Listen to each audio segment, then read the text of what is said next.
Okay, joining us from Premier is the Mayor of London, Sadiq Khan. Sadiq, thank you so much for giving us your time, or shall I say Mr. Khan, as my parents raised me. Well, you were raised well. It's a pleasure to be in Premier Radio. Really, it's lovely to join you again. So, your time is short, but there are a number of issues that are glaring us in the face. There's the Black Lives Matter issue. There's the pandemic. There is the issue of policing, which I know these are things that are heavy on your heart. But right now, the big discussion is the Black Lives Matter, the protest. You've sent out a message saying people should stay at home. Why are you saying that?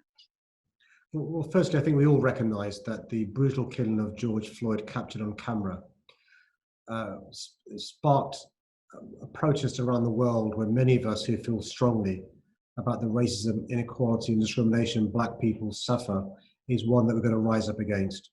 And this racism isn't just in Minnesota or Minneapolis or America, it's around the world. What I'm saying to people this weekend in particular is, I know you feel strongly about this. The Black Lives Matter movement is really powerful, really strong. But please, this weekend, don't protest in central London. And there's 4 reasons I'm asking you not to come to central London. Firstly, is I'm worried about this virus spreading amongst those who are protesting as well as our police. We now have evidence from around the world, from the USA to Australia, about people on protests, Black Lives Matter movement protests, catching the virus. How would you feel if you caught the virus and returned home and gave it to an older relation? And the reality is, because so many people are coming to these protests, you can't keep your social distance and you end up interacting. The other 3 reasons I'm asking people not to come to central London this weekend is because we know that the extreme far right are planning to have counter protests. And what we don't want is violence, vandalism or disorder. Some of these extreme far-right groups want to sow hatred and division. And so what I'm saying to people who feel strongly about this is, please try and find another way to make your views heard, and please stay away from central London this weekend. Now, what other ways do you suggest people air their views? Because the reason people are out is because they feel, having spoken to some people and some that I know myself, is we haven't been heard and it's boiled over. So what other ways are you suggesting will be effective ways for people to air their views instead of going out on the street? Well, firstly, those that complain that Black people and this struggle have not had their views heard, they're right. I mean, it's still the case in 2020. We've got racism, inequality, discrimination against Black people, not just in USA, but here as well. So firstly, they've got legitimate grievance. That's why I support the movement. But there are so many things you can do in 2020 you couldn't do in previous years: social media, radio stations, newspapers, programs talking about the issues. And I just say this to you, a trap is being laid by the extreme far right. They want to divert away from the issues raised by the Black Lives Matter movement and distract from the cause. And God forbid, if there was violence, vandalism, disorder this weekend, on Monday, we won't be talking about George Floyd or about the racism or about Black Lives Matter. We'll be talking about the vandalism, violence, disorder. And that's another reason not to fall into the trap that I think the extreme far right are laying. But also just imagine how you'd feel as if somebody feels strongly about this, is if you inadvertently caught the virus, returned home and gave it to an older mum, dad, uncle, auntie, older relation. And we know there's for a variety of reasons, a disproportionate impact on Black, Asian, minority ethnic communities because of a number of socio-demographic factors as well. So yet another reason to err on the side of caution and try and find another way to have your views, legitimate views, heard. Mr. Khan, let me ask you though, because some people might look at you and say, yeah, it's all right for you, Sadiq Khan. You're the mayor. You're in the upper echelons of society, so you don't know how I feel.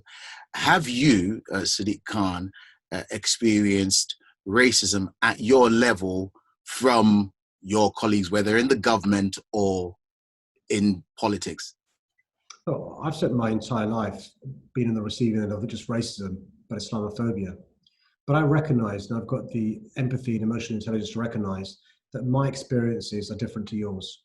In previous life, whilst you've been mayor, from either people in the government, or you could say, I don't want to answer that, we can move on. But no, I mean, what I'd say to you and your listeners is if they spend a few minutes, not more than that, because it's not good for your mental health, look at my social media feed, whether it's Twitter, whether it's Facebook, and see some of the abuse that I receive, and also see some of the ways I'm treated by people in positions of power and influence versus previous mayors. And I'd ask your listeners to form their own views.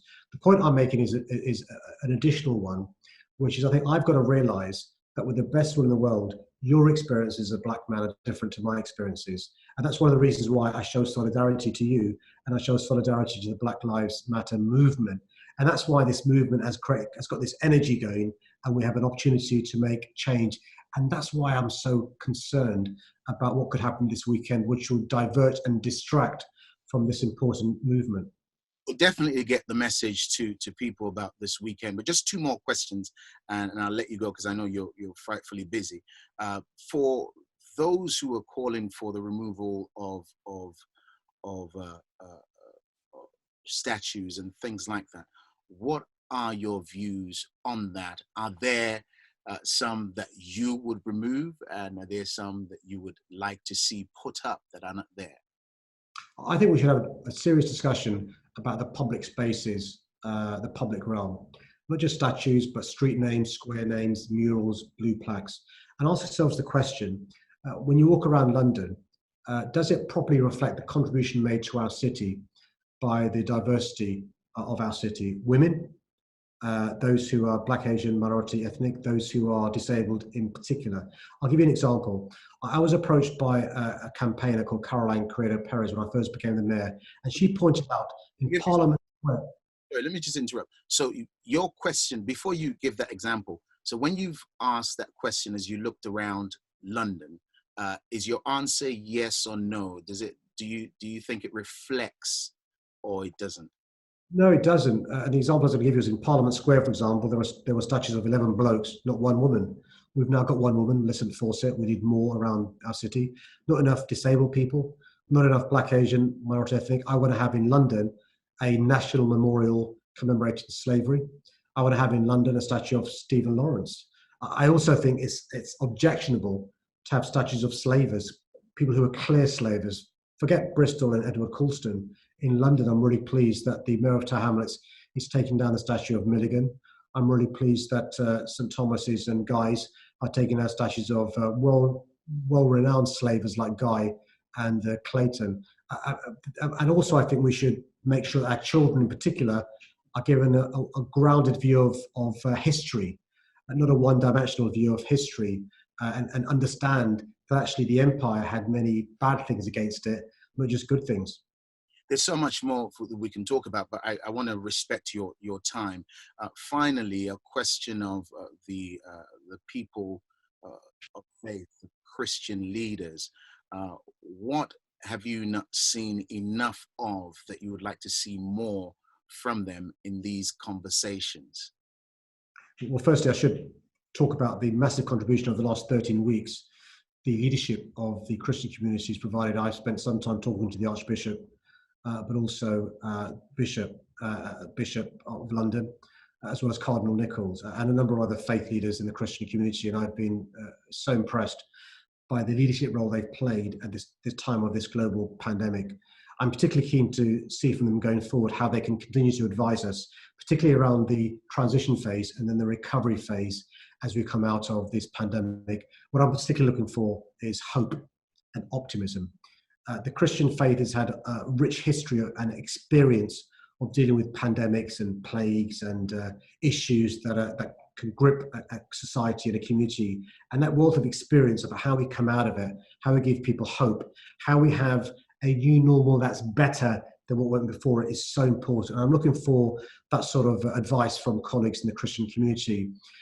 In the near future, I know from this Monday, there'll be able to be individual worship in churches. It's really important we don't inadvertently rush towards congregational prayer. That could lead to a second wave. But I've nothing but gratitude for the fraternal way the Christian community works with me, and I'm looking forward to that continuing going forward.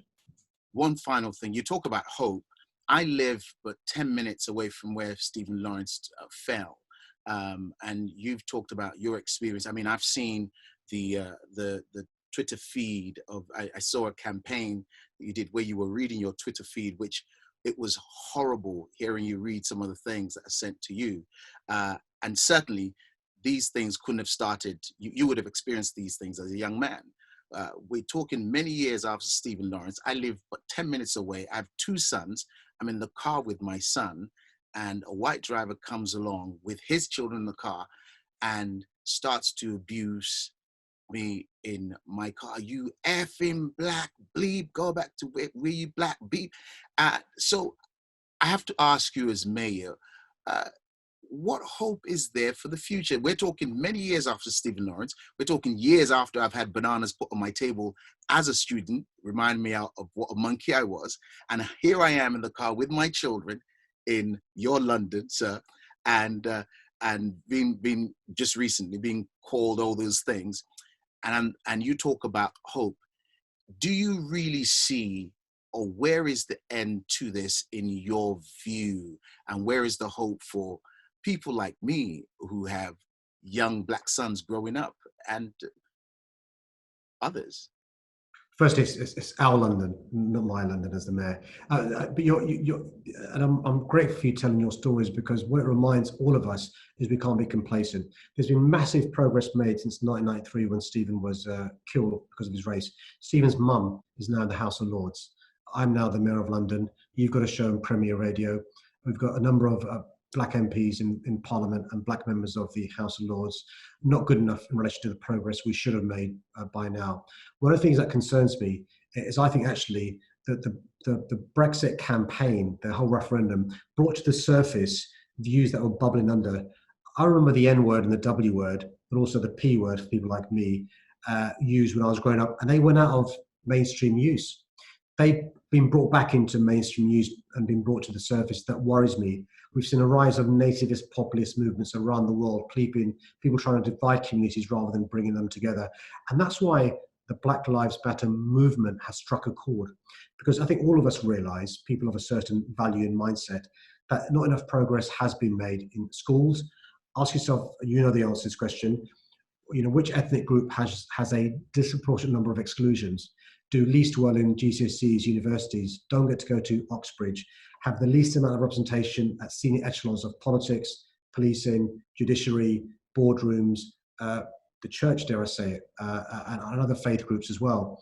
And so it's really important we accelerate the progress required. And that's why I genuinely think that the Black Lives Matter movement could be the catalyst for change, addressing structural racism and the systemic inequalities that we see. And that's why I say to colleagues, not just your listeners, but Londoners, please this weekend, don't fall into the trap by coming to central London, because A, you may catch the virus and spread it, but B, there could be vandalism, violence and disorder, which will detract from this really, really important issue. And the good news though is there are people like Premier Radio, but also the Archbishop, the Bishop of London, Cardinal Nichols, and others, not just in the Christian community, the Muslim, Hindu, Sikh, Buddhist community, but also politicians.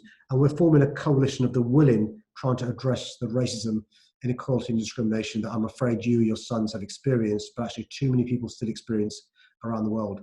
Premier Gospel.